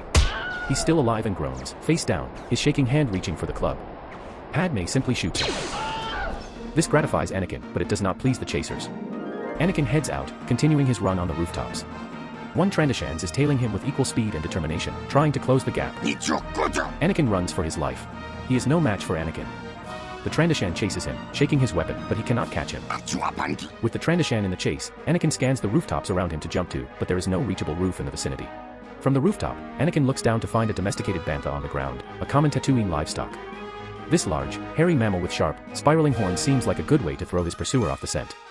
Taking a deep breath, Anakin leaps and drops upon the animal's back, expecting to ride her like a horse. The bantha is shaking its head to try every ounce of strength to throw Anakin off. He almost makes it, but then the lumbering creature bucks and Anakin flies away, tumbling to the ground. Parts of his clothes get shredded and he sustains a deep cut in his left arm. Oh. Anakin sees the bantha moving away, then he gives the injury in his arm a cursory glance. The Trandashan drops to the ground, his weapon flashing. As the bounty hunter approaches Anakin, an angry owner of the bantha bursts out of the house door. Darn, chef-sucking thief. Get out of here. The Trandoshan assassin turns his head and hisses at the owner.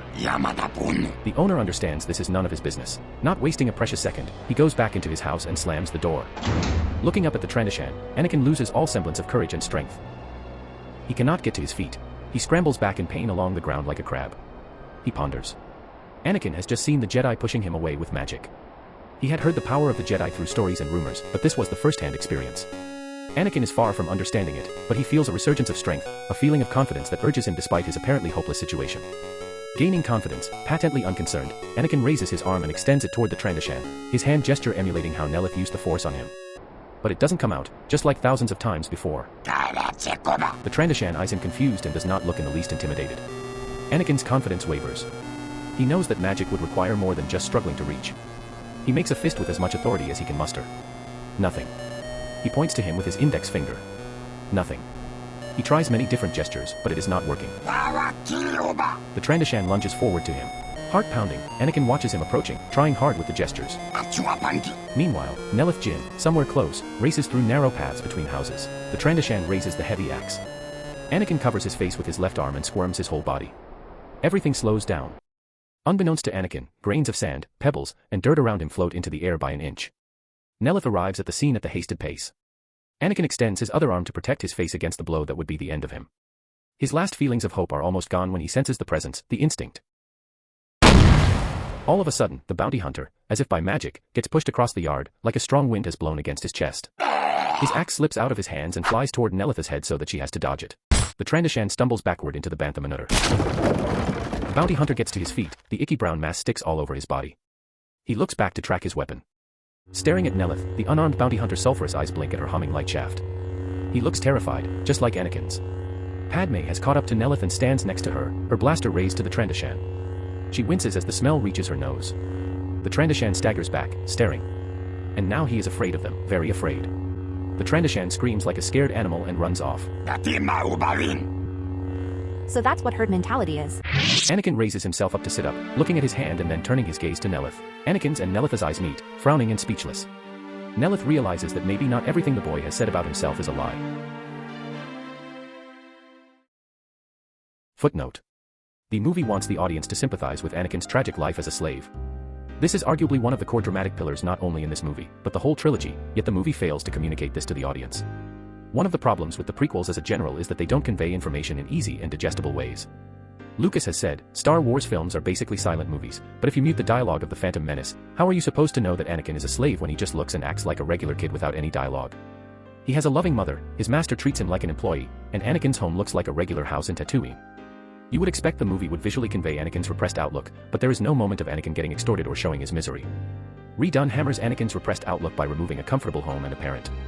Redone's depiction of an Episode 1 Anakin takes inspiration from Conan from Hayao Miyazaki's Future Boy Conan, Icon from the Korean animated series 2020 Space Wonder Kitty, and Jim Hawkins from Treasure Island, in particular, Disney's Treasure Planet and the 1978 TV anime series, and as a result, he is a more active, animated, funnier, and playful protagonist, but instead of a Marvel quip machine that is always trying to be witty, his comedy can come from the unintentional result of his straight-faced approach, tied to his childlike nature. As one of the ways to reinforce this, Redone makes Anakin a pickpocket, and this alone drastically changes the Tatooine part for the better. In the movie, Anakin met Qui-Gon and Obi-Wan when they went to Watto's shop and Anakin happened to be Watto's slave. Anakin's encounter was passive and the focus of the story was not on him. However, changing Anakin's meeting by stealing the Jedi's lightsaber not only makes him an active protagonist, it adds drama to the meeting. Anakin's introduction to Jedi is less expository and more direct. This creates sympathy for Anakin's life, conveying how harsh to live in Tatooine as a slave that he had to resort to a bugler to make his life tolerable, one of the few exciting things he can do midst of the mind-numbing slave life. You instantly understand the character. It also helps that rather than Qui-Gon Jinn wanting Anakin to become a Jedi first and Anakin being somewhat hesitant in the movie, in Redone, Anakin is desperate to become a Jedi and escape his slave life as soon as he meets Nellith. Anakin revealing his character information to pitch himself for the Jedi to recruit him makes a more natural exposition scene than him explaining himself to Padme in the shop just because he thought she was an angel. Anakin's desperation adds an active nature to his character. The scene also serves as a homage to the scene in A New Hope, in which C-3PO pitches himself to Owen. This chase scene shows Anakin's physical skills. He is not just an ordinary slave boy on Tatooine but is clearly gifted with special abilities. Nellith Jin witnessing this comes to play an important part in these characters and the decision to raise Anakin as a Jedi. Fourth, this creates an action scene set in Mos Espa to pace up the story. In the movie, most Tatooine scenes are so static with little to no excitement until the pod racing. Redone boosts the pace of this plotline and Anakin's introduction requires a little amount of dialogue. The viewer gets what is happening just by watching the visuals like, you know, a silent movie.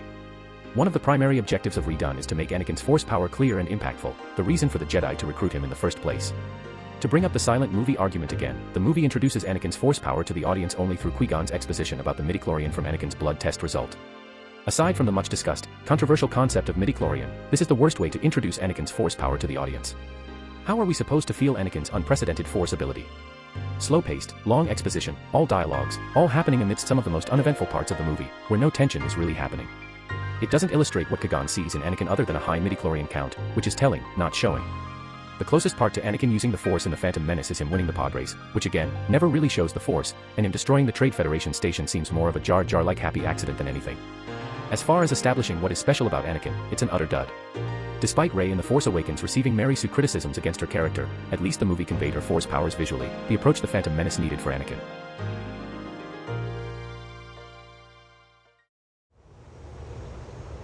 The group of survivors who escaped Aldera have gathered in a cave in the middle of the thick jungle mired with fog.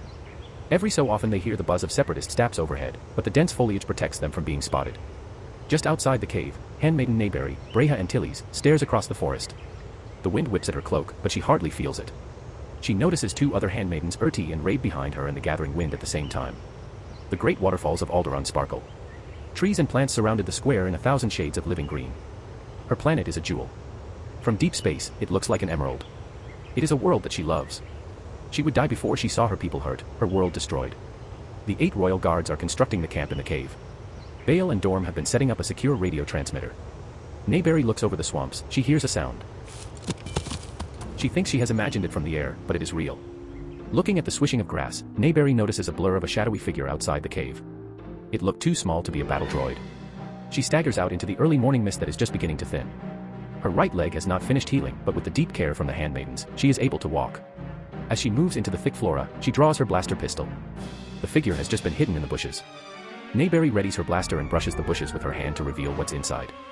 It's a creature who looks like a cross between many species no more than 3 feet tall. He stands upright on 2 legs like a human. He has a mouth shaped like a bill, and a frog's big eyes rising out of his head. He looks like nothing so much as the stuffed baby doll she remembers playing with as a child. In fact, when she first sees the creature crouching before her, she thinks it is merely a dream, a childhood memory rising out of her addled brain. But this isn't a dream. It is a Gungan child, one of those creatures that live on this planet. She remembers the ones Bail Organa dismissed with a wave of his hand. Nor is he exclusively cute, for as Nayberry focuses further, she could see a knife strapped to his waist. It is all he wears, save for a thin leather mantle only covering his head and a small bag he holds. They watch each other, unmoving, for a long minute. The Gungan seems puzzled by the handmaiden, uncertain of what she intends. The blaster apparently frightens the little child, he rapidly stumbles backward, trips, and falls. Nayberry tries to put reassurance into her voice. I'm sorry. Didn't mean to scare you. Of course he has no idea what the words mean, but she knows the more she talks in this tone, the more at ease it would put the little creature. It's so strange that they share a world. Although they share a planet, the Alderaanians and Gungans do not mix. Most Alderaanians think the Gungan species is beneath them. So it interests her to be face-to-face with one. Or should she say face-to-snout? The little Gungan chitters at her. He blinks a few times, but he only gives her a mystified look. You are a little Gungan, aren't you? I'm not gonna hurt you. The Gungan steps back.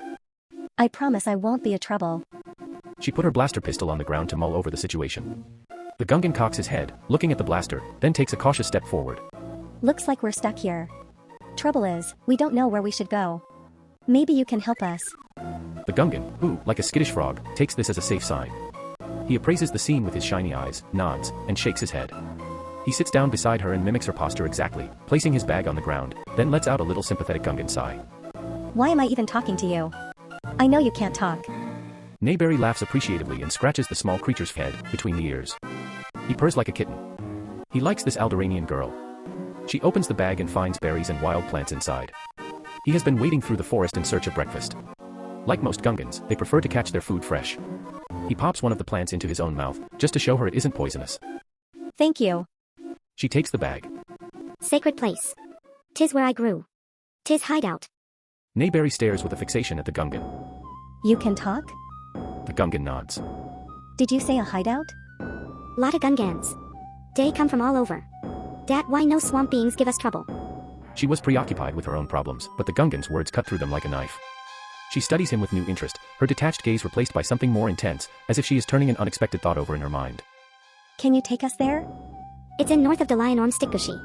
The place in with massive heads, carved of stone, among the ruins. Lion Orm Stikgushi. Lion Orm Swamp, right? The Gungan is preparing to speak to that question, she believes, when he freezes, his ears twitch, and he sniffs the air. He tilts his head in an attitude of keen attention. What is it? Let me not really take yous. Something is obviously amiss. Then she hears it, a quiet snap in the bushes beyond, a tentative rustling. For all her readiness, she hadn't expected another Gungan to come from where he does. This one is an adult male, a much taller and larger than both of them, holding a wooden staff called Cesta, defensively in her direction. Warily, he circles, poking the pointed javelin at her, clearly more fearful than aggressive. Nayberry picks the blaster up and raises it. She is terrified he will kill her. To her surprise, the Gungan picks the child and backs away with caution. He must be the child's father. Yusa shouldn't be here. Yusa Lurenda Machinix. Never come here again. Then they are gone into the mist. Quickly the forest is quiet once more, the noise and light swallow up as if they had never been. Nayberry stands still where she is, panting softly, waiting for her attack. None comes. Nayberry is taken aback. Most Alderaanians don't like Gungans any more than Gungans like them. She was taught to think of Gungans as barbarians. They are the first Gungans she has seen up close, and they are clearly not what she had expected. She can't help it. She likes them.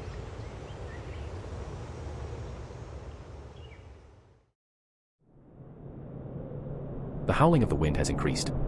A gust of wind whips down the street, rattling the framework of poles and causing the awning to billow. A second gust sends dust swirling in all directions. Nellith, Padme, and Anakin are hiding in the narrow gap between buildings, watching bounty hunters running past on the street. They wince their eyes from the winds. Nellith prefers nightscapes. She can see the lights of the spaceports and the occasional solitary gleam of a moisture farmer's wretched dwelling. The lights tell her things the daylight cannot, the glare of the sun can hide, and the sand can camouflage, but most creatures like to have lights at night. They reveal themselves. She has seen many of the worlds, and this one is so different. Noisy, dusty, dangerous, it is all those things, but it is also crammed full of life. Where did they go? Search the fish market. Nellith and Anakin peek out. The bounty hunters have equipped themselves with desert scarves, protecting from head to neck, and have been looking around the different sections of the market. If my master figures out what's up, I'm dead. Your master can wait. The street now seems empty. The storm is picking up fast. Do you have a shelter? We'll head back to our ship. Is it far? On the outskirts. Then we need to get there right now. Even Jedi wouldn't survive long in a sandstorm. Padme moves out. I can see. Let's go. Follow me. Anakin grabs her hand to stop her. What? Anakin points to a gangway across the street, and soon enough, a bounty hunter walks out of it, having to run to his friends with his pants partially up. This isn't my first time getting chased by people. There are safer paths behind us. Nellith stares at Anakin. There is something to this boy. She sees the dream she was never able to realize in this boy's instincts. A wandering drifter without a single family. He has the wild spirit of an untamed animal. They turn behind and revert their way back through the gap. Your apprentice might be in trouble. I have seen many Padawans, and none was as capable as Obi-Wan. Padawan? It means apprentice. My name's Nellith Jin, if you're curious. Surely places like here would have the means of sending a more secure communication to the Jedi Council. They are already monitoring all communication. It will be intercepted and hacked. We'll have to get by on our own. Are you gonna tell me why you're here then? Nellith sighs, but she has to admit she is pleased by the persistence of this funny boy. She leans forward, like how a mother would. I can see there's no fooling you. You mustn't let anyone know about us. We're on our way to Coruscant on a very important mission, and it must be kept secret. Padme is frustrated. Nellith Jin is not an ordinary Jedi. Master Jedi, what are you doing? Coruscant? How did you end up here in the Outer Rim? Our ship was damaged, and we're stranded here, until we can repair it. That's enough. Anakin is anxious to be of service to her. I can help. I can fix anything. Perhaps you gave too much away. Nellith smiles at enthusiasm. I believe you, but our first task is to acquire the parts we need. These junk dealers must have a weakness of some kind. Anakin, you told us there's the last race day after tomorrow. The prize money would more than pay for the parts for our ship. Anakin realizes the meaning behind her question. Are you asking me to? The Jedi Master has caught the look in Padme's eyes. He meets her gaze, acknowledging her consternation. Anakin's face lights up. My pod is the fastest ever. You could enter my pod. It's all but finished. Padme shakes her head to emphasize her words. Weariness and concern reflect in her eyes. Hold on. We have nothing to bet. Nellith shushes them. When she is about to come out of the gap to the alleyway, she hears footsteps. Nellith feels a presence there. Anakin looks at her, noting that he also heard them. Together they skin out. No threat appears. Nellith ignites her lightsaber and rushes out of the gap to face the enemy. Her weapon raises, ready to strike. It is Obi-Wan, who has also pulled out of his green lightsaber, facing Nellith. Master? Obi-Wan. The hum of their weapons dies out. In the quiet, Anakin hears a faint hissing. Where have you been? The Hutts are now coming for us. They are not the Hutt's goons. Obi-Wan notices Anakin next to her and gives him a "who are you" look. Oh, he's someone you might be interested in. You caught the thief. No, no. I mean, he is the thief, but... Anakin, meet Obi-Wan Kenobi. Pleased to meet you. So, you are the Padawan? Obi-Wan gives the boy a confused look. Anakin is sure he doesn't like him. Obi-Wan then turns his head to Nellith. She is watching him, too. She watches even more than he does. What does she see that he hasn't?